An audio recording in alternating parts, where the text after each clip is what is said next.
Ignition sequence starts. 6, 5, 4, 3, 2, 1, 0. Liftoff. We have a liftoff.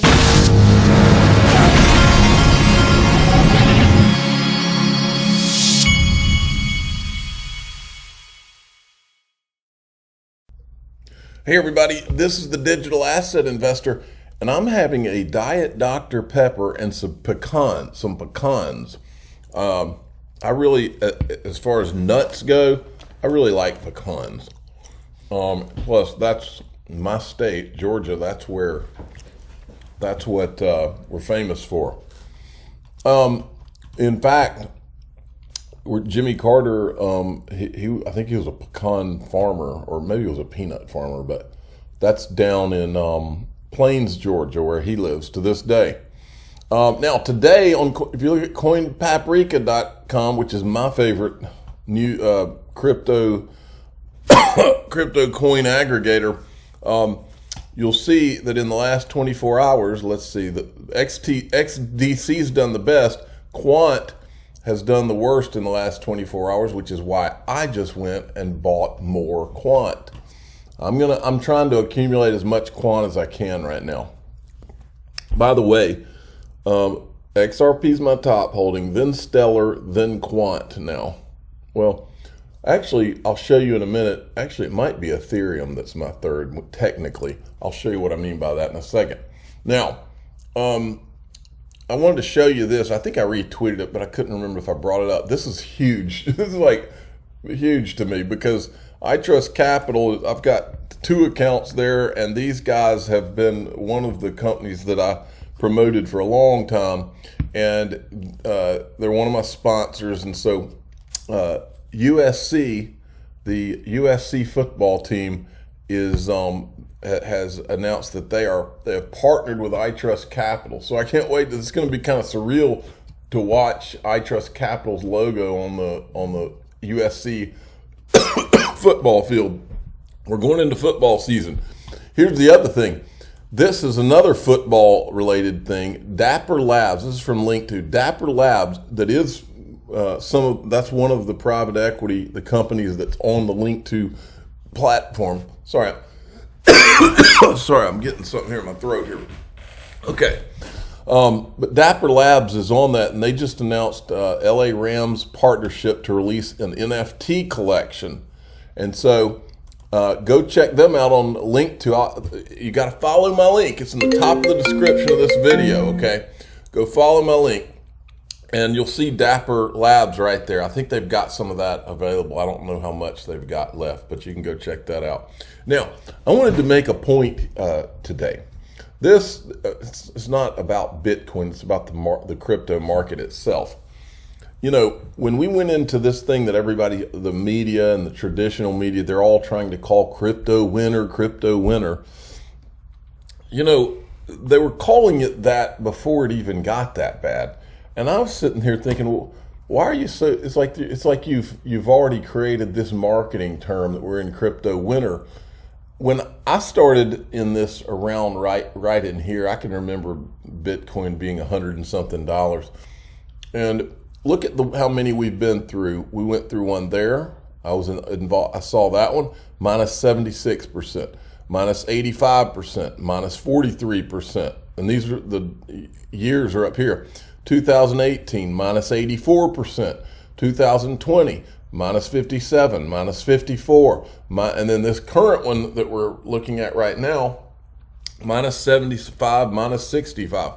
Well, we've been through this time and time again, and everybody tries to paint it like it's some terrifying thing each time. Meanwhile, it's, for me, I look at it after having been through this many of these things.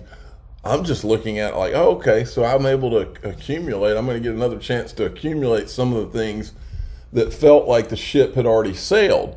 That's why I'm doing my accumulation right now. Now look at this one. And by the way, this is not from an XRP person. They've got Ether in their name, okay? The local cycle is completely repeated at the end of 2017 accumulation phase. He's talking about XRP. There was an increase of 63,000, okay? 63,000%, that is. All-time lows were seen on a momentum basis and a jump took place. XRP is a big project and should not be underestimated. So they're talking about these accumulation phases. This is from this. Now, the important thing to me is that this right here, that accumulation phase, Ripple had all kinds of good news, and they didn't have, not the way they have had the last 5 years, they did not have all of the forces working against them, including SEC lawsuits. Then after 2018, the FUD lawsuits, and then eventually the SEC lawsuit, all of that's been going on, and it's been like a flat line, okay? The pent up, whatever you want to call it, pent up demand, whatever. If you look at I don't know anything about charts. I'm just saying, just basically looking at this thing. If you just look at the distance from here to here on that jump in 2013, 2018, if you get beyond this whole XRP as a security thing right here, and you had a similar jump, you'll see that that's $10 right there. That puts you on up into the 20 to 50 bucks right quick. Folks, game on, I'm telling you. All right, crypto exchange Bitfinex may be facing criminal investigation in the U.S. Folks, when you hear Bitfinex, you should hear Tether, because a lot of us out here believe that Tether is the final shoe to drop to really come in and accumulate. Who knows? Maybe they plan on taking Tether out all along, and then the market, then Wall Street coming in. That's kind of what this feels like. But pay close attention to that. Now, this isn't it. Oh no, everybody's going to be furious all over crypto Twitter. The cancel culture will be out in force. The crypto Twitter police will be out in force, because you're not even allowed to talk about things like this. I can't believe this Molly Elmore. What must she be thinking to take a chance like this for children on crypto Twitter to come out and tell her that you can't talk about that because that is just absurd. An XRP buyback theory or anything like that. You ought to be ashamed of yourself. That is hype. Hype. You can't talk about hype. You can't talk. They're going to tell you what you can and can't talk about. I don't know. At some point, our culture decided that the free speech thing was just not okay. Well, for the digital asset investor, it is okay. So I'll talk about it. And kudos to Molly Elmore for putting it out there. Because what's wrong with having a conversation? Will there be a buyback of XRP assets at a 5-figure price? Now, I'm not saying that that's going to happen. In fact, I don't think that's going to happen. That's not what I'm saying. But it's interesting to talk about some version of this that could happen. This is a hotly debated topic in the XRP community. Actually, it's not debated. You're not allowed to talk about it. Don't you understand, Molly? You're not allowed to talk about it. This is highly risky. Let's break down the theory. How could it play out? XRP buyback theory. Jimmy Valley of Valhill Capital introduced the thesis that XRP may have a fixed price to support market stability. JV theorized that central banks have made an agreement around the next financial system, which includes a price for cross-border payments asset XRP, similar to Bretton Woods' fixed price $35 an ounce. If a revaluation occurred for all fiat money supply, that would set XRP price between $37,500 and $50,000. Gold buyback. In 1933, FDR outlawed ownership of gold in the interest of national financial stability. Citizens were required to sell the gold to the government at a set price of $20 an ounce. If you did not sell and were caught with gold, there was a hefty fine, $165,000 in present value, jail time 5 to 10 years. Well, what they did after that, folks, and this is, I'm not going to go into all the rest of this, but here's what I think. I don't think Jimmy Valley thought that they were going to say, yeah, we're going to pay you $37,000 to $50,000 for your XRP. That is not the point of what Jimmy Valley did. What I think Jimmy Valley was doing is, because when they outlawed and they gave everybody a set price of $20 to turn their gold in. After this was done, as I recall reading this, the government then turned around and set the price. I think it was 35. Don't quote me, but I think they did. They turned around and they set the price of gold at $35 once they had all these people's gold. In other words, they stole $15 worth of gold per ounce away from all of the U.S. citizens. Stole it. And I believe that what Jimmy Valley was doing by putting his proposal in, I don't believe for a second he thought they'd say, oh yeah, okay, yeah, we'll do that. No, that's not what it was about. I believe he was putting that on the record so that if they try to pull this that they did with gold with our XRP, that he can say, no, we tried to, you can't get away with this. We tried to put a proposal forth, okay?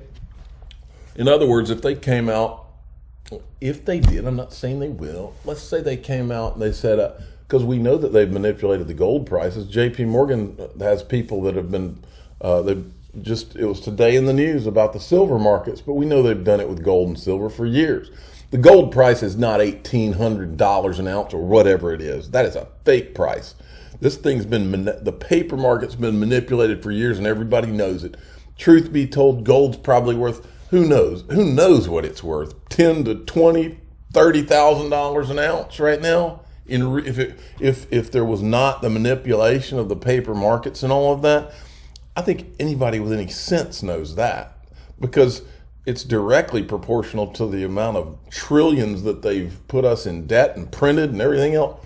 Yeah. So like that Bloomberg video, remember, where they said gold has one problem. It's a transportability problem. If you put it on the blockchain could solve the transportability problem. And what better blockchain than the XRP ledger, where it can move in 3 seconds and you can prove your ownership. It's a big deal, folks.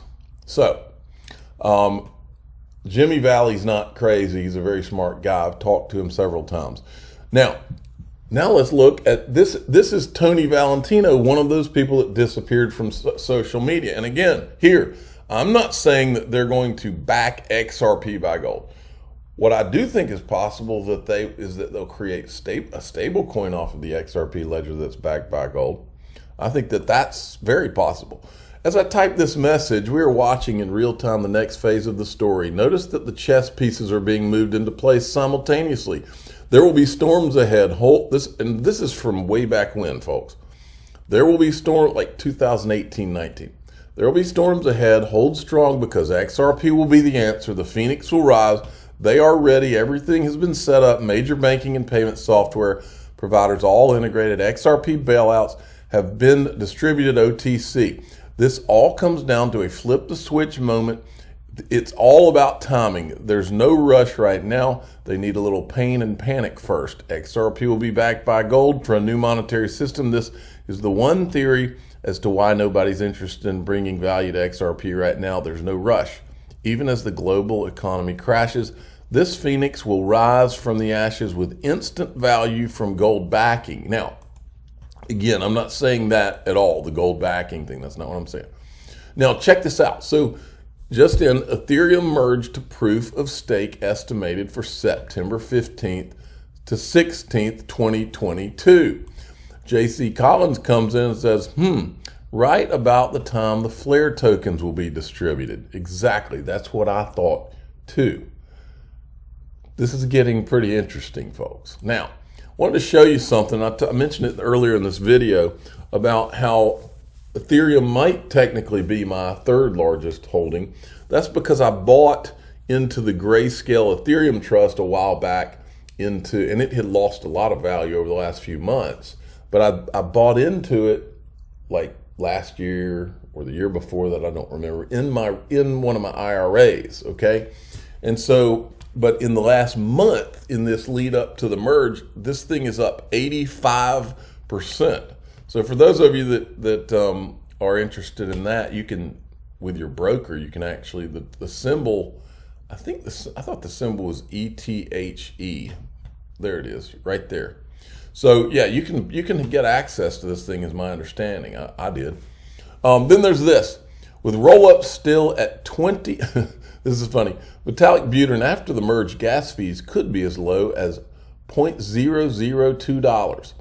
And Agrag Crypto says with Rollups still it is 20,000% higher fees than XRP. XRP fees is $0.00001 for almost a decade. This has been one big sham, folks. This whole Ethereum and Bitcoin thing, one big sham. You heard it here first. Stellar is having their annual conference. We're thrilled to share that MoneyGram CEO, same guy that did speak at Ripple's conference back in 2019, I think, is going to be at Meridian, which is Stellar's conference. And there's been some whispers that I've been hearing that Jed McCaleb is not involved in Stellar anymore. I don't know if he's involved or not, but he is speaking at their conference. And it says he's the founder and chief architect, Stellar Development Foundation, but I don't know if he still works there or not. Then Ripple tweeted this today. It's heating up at Ripple. Our engineering team is growing fast, and we want you to help build a new tokenized future with us. Check out our open roles like this senior blockchain software engineer. Check out their roles, folks.